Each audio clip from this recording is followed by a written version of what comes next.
In the opening scene, we are introduced to a martial arts expert and assassin named Thunderleg. For his entire life, Thunderleg has trained to be the best fighter in the world. He is known for his signature technique called Devil's Kick, a swift and deadly kicking style that can defeat even the best opponents. One day, he receives a letter from a client who wants him to kill a prominent kung fu master named Wei. He is also paid a hefty sum of money for his services. Not wasting much time, Thunder goes to Wei and challenges him to a fight. Wei offers him double the amount of money for his life, but Thunder refuses. Even though he is a fugitive, he is a man of high principles when it comes to his work. The fight starts, and a master like Wei is proven weak in front of Thunder. He shows amazing footwork and defeats the opponent in a matter of minutes. In the following scene, we are taken to the best martial arts training center in the town. It is run by a master named Wong and his disciple professor, Kai. The trainees are scared of Wong, but none of them fear Kai. The most notorious one of all the trainees is Wong's own son, Freddy.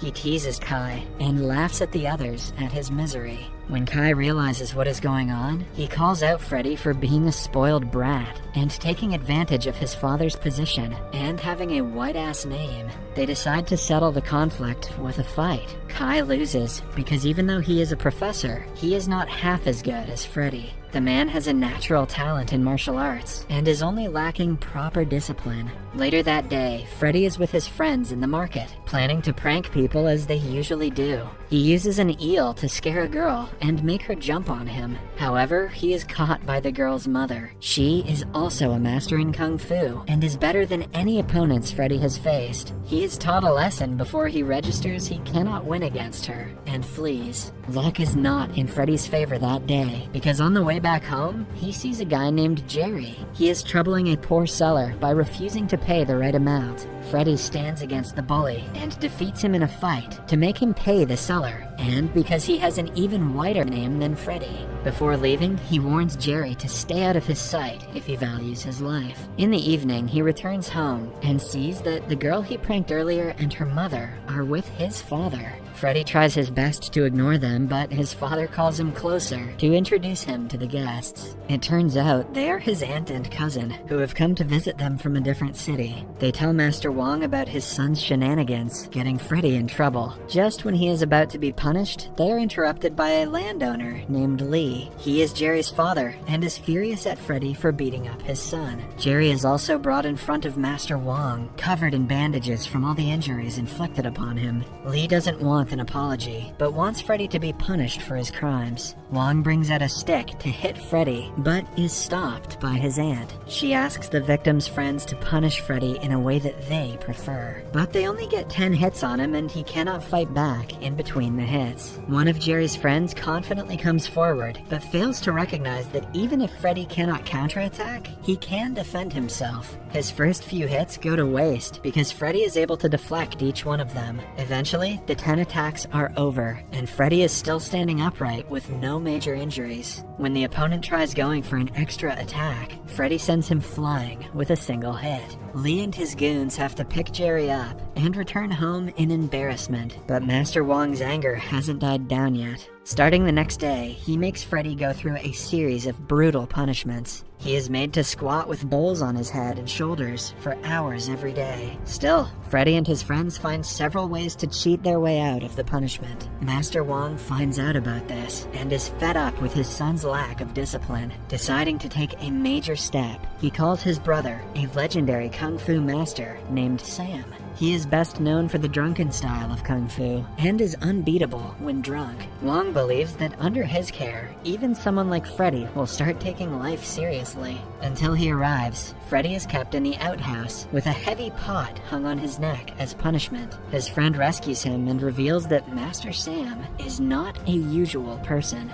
He tortures his students so much that they are unrecognizable by the end of the training. Once he arrives, Freddy might as well wish farewell to his freedom and peace. Upon hearing all of the gruesome things that Sam has done, Freddy no longer wants to meet him. He runs away and ends up at a restaurant by the end of the day. Since he is penniless, he tricks a man into treating him to a meal, but the man turns out to be the restaurant's owner. His goons start a fight with Freddy for trying to cheat them. In the same restaurant, Master Sam is enjoying enjoying a meal. He recognizes Freddy and helps him fight the goons. Freddy is thankful to the stranger for his help. As they talk, he starts insulting Master Sam, failing to recognize that he is the same man. After berating him all he wants, Freddy stops and asks the stranger his name. Upon finding out that he has the whitest name of them all, and is the master, Freddy's face changes color. He tries to make a run for it. When that doesn't work, he foolishly attempts to fight Sam, and is taught a quick lesson.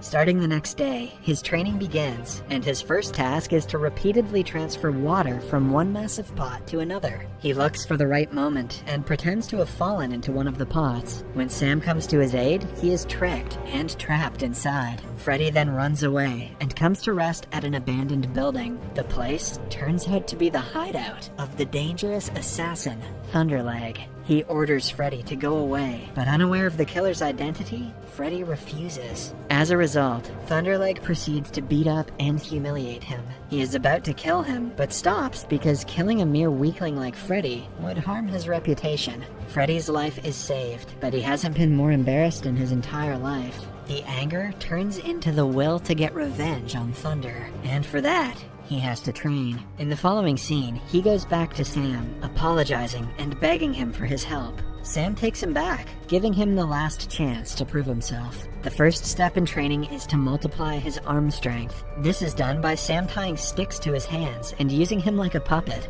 After training the entire day, Freddy has a hard time using chopsticks at dinner. He doubts if he can ever be as strong as Thunder, but as the days pass, he feels his arms gaining strength. The first quarter of the training ends when he can break walnuts with his bare fingers. Then, one day, the master and student go to a local betting zone to gamble. Sam is an experienced gambler with very sharp eyes. He wins every single round and makes a lot of money, much to the annoyance of his opponents. They are interrupted by a bald man who thinks he can defeat Sam. They put all their money on the last round, but the man cheats to win. Upon being proven a fraud, he panics and starts blaming Sam. Freddy challenges him to a fight, thinking it will be an easy win, but the bald man reveals he has been trained in skull-style kung fu, and has a powerful head. He overpowers Freddy in the first half of the fight, but Freddy gets his hands on a hammer and defeats the guy in the end. A while later, Master Sam runs out of his favorite alcohol, and asks Freddy to get him some from a restaurant. However, he instead eats a large meal with the money, and dilutes the alcohol with water, assuming that Sam won't know the difference.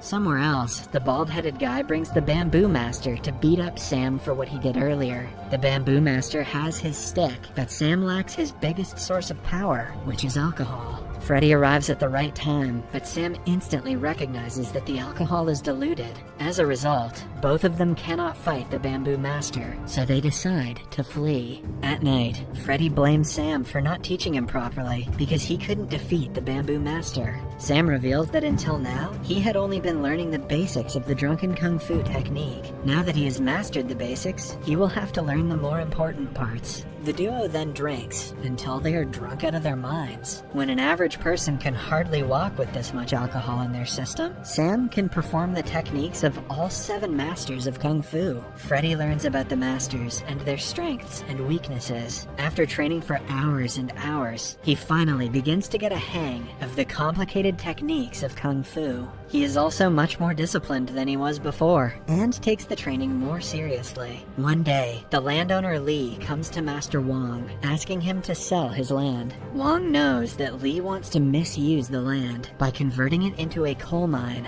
Lee even offers him 20% of the profit, but Wong kicks him out. In the following scene, Thunderleg receives a letter from a client. The sender is Lee, who wants him to murder Wong. Thunder takes on the task and gets ready to go to the city. Somewhere else, Freddy is walking home with alcohol when he comes across the Bamboo Master. He remembers how he and Sam were humiliated by the man and decides to take revenge. He provokes the man, urging him to make the first attack. The fight seems to be neutral until Freddy drinks alcohol. When he is drunk, no one can fight against him, not even the popular Bamboo Master. He defeats the man almost hilariously before stealing 2 large pots of his wine. However, on reaching home, he is shocked to see Sam is missing. He finds a letter where the master has thanked him for believing in his teachings. He says Freddy has learned everything there is to know about drunken kung fu, hence, he has completed his task and is leaving. Back in the training center, a man runs to Wong in a panic and reveals that Lee and his people are taking over the land by force. An enraged Wong goes to teach them a lesson, but finds no one.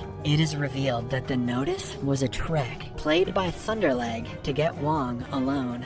Thunder is especially excited about the battle because he is always looking for a stronger opponent. He thinks Wong is a perfect match for him, and his death will elevate Thunder's reputation. The fight begins, and the two match in strength and technique for some time, but when Thunder decides to use the Devil's Kick, even the mighty Wong is defeated. He is thrown to the ground and is seconds away from being killed when one of his disciples brings Freddy. His blood boils on seeing his father injured. He gets ready to fight the opponent in Wong's place. Thunderleg remembers him from the time he was humiliated. To the assassin, it is a joke, because he thinks Freddy is the same person who ran away with his tail between his legs the first time. Just then, Sam arrives at the battlefield, much to Freddy's delight. Thunderleg freezes in shock, knowing what the drunken master is capable of. It turns out he is the only person the deadly assassin is scared of, but Sam assures him that he will not interfere in the fight. He wants it to be between his student and Thunder. The fight starts, and Freddy dodges all of Thunder's attacks. The opponent gets frustrated and makes a mistake, giving Freddy an upper hand. In the end, he uses his arm strength to snap Thunder's neck and defeats him. Lastly, Freddy stands as the victor, and his father is finally proud of him.